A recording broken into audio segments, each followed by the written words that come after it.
Hello, everybody, and welcome to this Tuesday Night Gamer look-in at Hex. I guess the beta for Hex. Um, so, you've been wanting me to get into this game for a long time.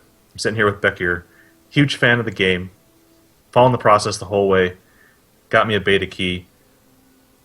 I have not started playing this game yet. Why should I play this game? What's going to bring me into this? Like, Well, you play Hearthstone, correct? yes, So you are at least familiar with CCGs. uh, tangentially, yes, Well, and you also play WoW. I do. Well, this is going to be the first ever MMO CCG. It's Okay, going to what? incorporate card game style play like in Hearthstone, but then it'll also have a actual campaign mode where you will fight through different dungeons, That's a global. earning loot, earning more cards, things like that. There will be raid bosses, which you can go in with two of your friends to try to defeat. Basically, most of the stuff you find in an MMO, they added to a TCG.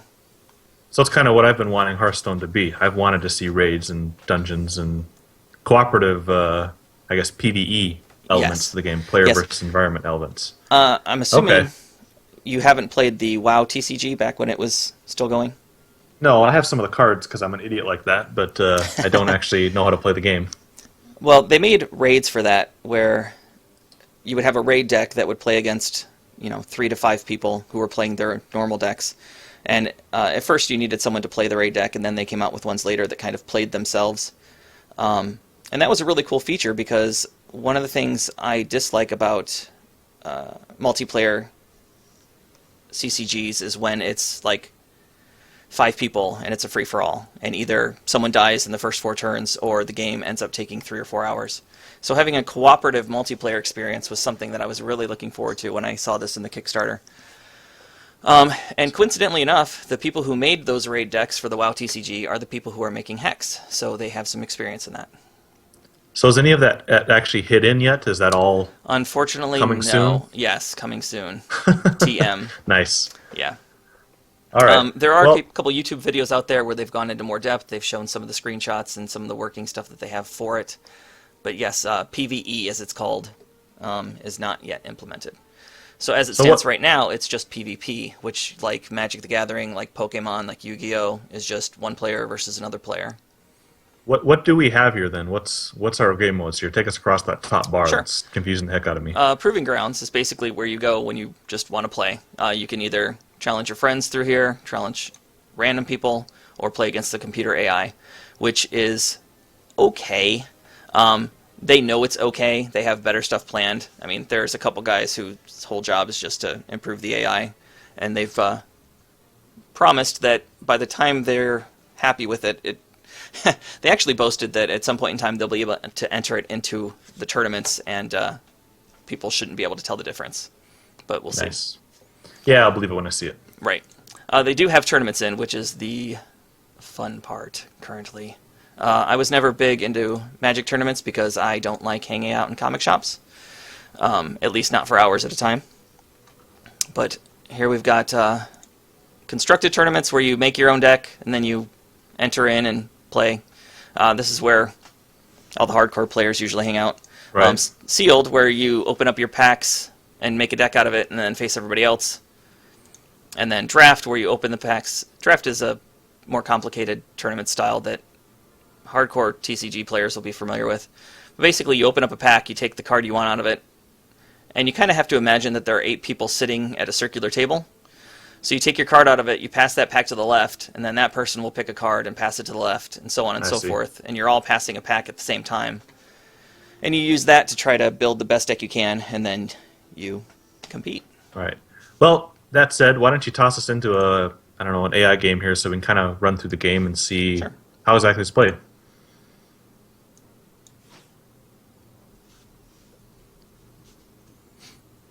I am curious to see how bad you are at this game. Yes, I am horrible. Alright, so like the WoW TCG and like Hearthstone, you have a champion. Right. Instead of picking warrior or hunter, you would pick from a list of about, I don't know, 20 or so different champions. They all have different abilities, similar to Hearthstone. I'll play first. We'll get this out of the way. Because bunnies are fast, so we want to go first. Okay. I'll take your word for that. Let's take something a bit more exciting. There we go. So you like randomly drawing your deck or something, or your first hand, I suppose? Yeah, you draw 7 cards to begin the game, and you can... They have the Paris Mulligan rule, where if you don't like your hand, you can toss it back in and draw again, but you draw one less card, and you draw one less card each time you do it. Makes sense, I guess. So you play 1 resource a turn, and the thing about a resource is resources end up showing up down here in your resource pool. The number on the left is how many you have this turn, and the number on the right is how many you have permanently. So when I use up my 1 resource, that will refill at the beginning of my next turn. So how are resources used? So I get in Hearthstone, you have your mana bars, and that's pretty much it. It's very basic. You can play X amount each turn. Right. What's going on here? Okay, instead of just getting 1 resource every turn like you do in Hearthstone, you actually put the resource cards in your deck, and you have to rely on how you build your deck as to how many resources you put in and how often you get them. Anywhere from the decks in Hex are 60-card decks as opposed to like a Hearthstone 30-card deck. But that's basically because you also have to put in your resources. So anywhere from 20 to 25 resources depending on what your deck needs. Which I think adds a lot more strategy than Hearthstone, because if you don't build a good deck, you can screw yourself over by not having enough shards or not the right colors. So it's color-coded too. It's not just having, hey, here's my spend points. I have to... Right. So instead of having like a mage and you just have mage cards, like here there are wild cards that are green, and you have to have a wild resource in order to be a wild threshold in order to be able to play them. Right. So you can mix and match all 5 of the different shard types in one deck, whereas in Hearthstone, if you pick a hunter, you can't pick mage spells and warlock spells unless you're the boss in Nax. I already have a headache from this explaining. Why don't you just show me a little bit of the game and let's see where we're going. Okay, so our first turn we played a Shinhare. It's a 1/1. It's a concubunny. Basically, the Shinhare are little samurai-type bunnies that are all about breeding at a rapid rate for shock troops. Okay. And so, since this is the concubunny, anytime you make a Shinhare, you get an extra one. Okay. He is playing it. I shouldn't assign gender to a AI. Is playing a Ruby aggressive deck. This guy is just a 1/1 for 1, similar to cards you'd see in Hearthstone or Magic or whatever. Okay. But if he runs out of cards in his hands, he becomes a 4/4. Right. All right. I'm going to pretend I understand that all. We'll just kind of keep going here. That's fine. So Runs of the Litter is a basic action. Create 2 battle hoppers, put them into play. But since we have our little concubunny, we get 3. Oh, nice. Now, I don't want to actually attack here because of the way attack and defense works. I don't want to lose my nice little concubunny while she's pumping out the bunnies. So, if you attack, he can attack you back? Or No. No? In Hearthstone, when I attack, I could attack him or I could attack her. Here, when I attack, basically I'm sending my troops across the field, and they can choose when and how they want to block. So if I were to attack with this guy, they would probably block with here, and they would both die. And another huge difference compared to Hearthstone, I can take 2, that's not a big deal, is that damage is not permanent on troops. Okay, so you have to kill them, I guess? Or else they heal? Yes, just like how my resources come back at the beginning of my turn, damage resolves, or not resolves, but clears at the end of each turn. Got nothing going on here until I draw some more resources. All right, so what's that blue beam? You're attacking the... Oh, that was showing basically where the damage was going. If he had a troop that was not exhausted, he could have blocked with it, and then the blue beam would have went over there. Yeah, that's another thing. I'm sorry, I'm used to the WoW TCG. Oh, okay, so he's just doing some direct damage to kill off my concubunny. So here's a card that plays off of the thresholds from his shards. Since he's played 3 shards, he has 3 red threshold So he did 3 damage and killed my rabbit. This is not going to be a very exciting game if I don't draw some more resources. So he's basically wiping out your team. At least the ones that matter. Oh, there's that. So champion powers are similar to champion abilities in Hearthstone, except that they run off of charges instead of just your resources. Every Right. time you play a shard, you get a charge. This ability takes 3 charges. Basically, it just makes another shock troop for me. It would have made 2 if I still had my Conky Bunny on the field. Since they do 0 damage, there's no sense in attacking with them. So those are basically just block sacrifices. Basically, you can use Right those now, for. yes. But then there are cards later on that can buff them, even if it is temporarily, to make them a lot more scary. So how many cards can you have on the field at once? A lot.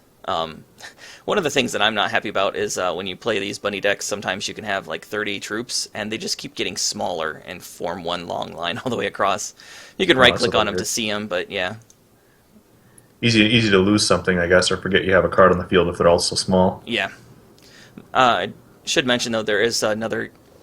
The next version of the UI is scheduled to come out on the next patch, so hopefully they address that sometime soon. Yeah, just not drawing what I need right now. Try to fly through this. So basically, you're biding time until you get some resources so you can actually play some characters. Right, something useful. So what just happened there? Did they kill one of your dudes, Yes, or what? they used an action Okay. to do 1 damage for each red threshold they had, or each ruby threshold, which was 4. So they basically nuked the crap out of a rabbit.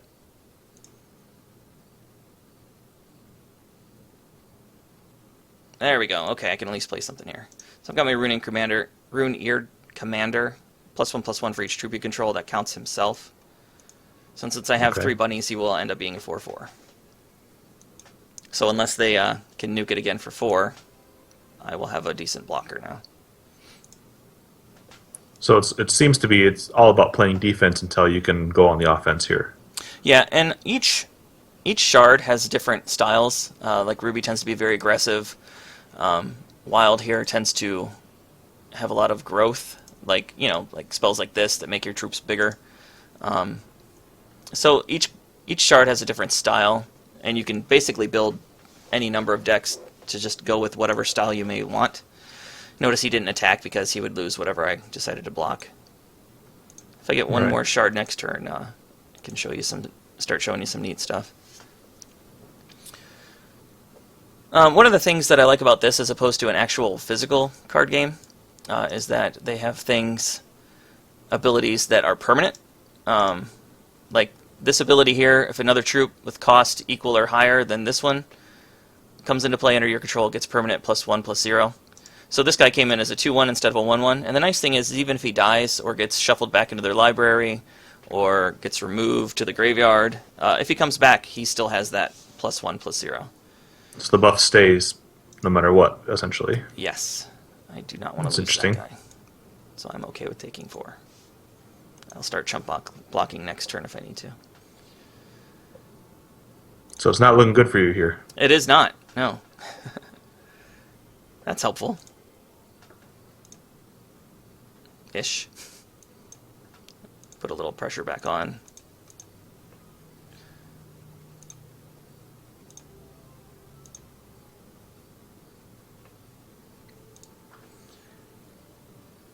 So how would the AI, for lack of a better word, I'm gonna call him a he.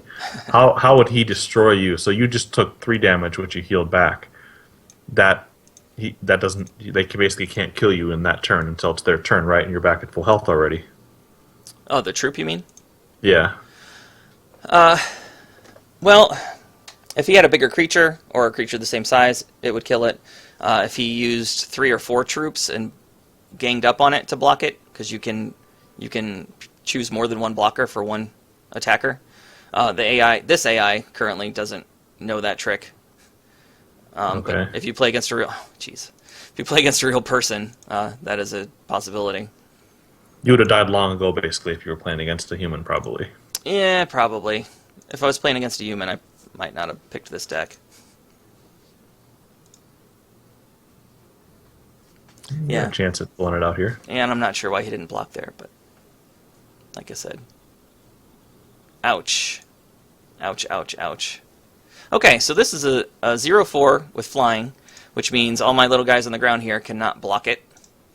It also has speed, which means it can attack the turn it comes into play, because the default is they have to wait one whole turn before they're able to do stuff like that. And it has Rage 4, so as soon as it attacks, it's going to become a 4-4. And then if it attacks the turn after that, it will be an 8-4. So you're essentially done for here. It kind of looks like. Well, technically... Yes. No. Well, I don't know. I haven't done the math yet. But technically, if I play my Onslaught and attack with everything, I might be able to do enough damage to eke out a victory. Which is a shame, because I really wanted to play the Grand Concubunny. Oh, no, I did not get what I needed. This is another cool thing about being digital only. At the start of your turn, create a random non-unique Shin'Hair and put it into play. So basically, the game looks at every single Shin'Hair that isn't unique, see, because the special ones are unique, which means you can only have one in play at a time. Right. The game looks at every non-unique Shin'Hair in the game and just randomly puts one on your side of the field. So as the game continues and more sets and more cards come out, there will be a larger pool of crazy Shin'Hair to randomly show up. So that's basically the game. I'm all dead here, unless for some reason it doesn't. Yeah, there we go. Unless the AI totally It has a death wish. bed. Yeah, exactly. Yeah.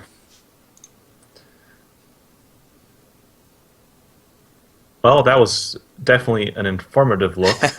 I think I need to go take like 10 Tylenol to alleviate my headache from all the math, but And there is a tutorial that they just added. It's a little long and a little wordy, but it probably does a way better job than I did. well, thanks for showing me all the math and science and stuff. Thanks for watching this Tuesday Night Gamer look at Hex.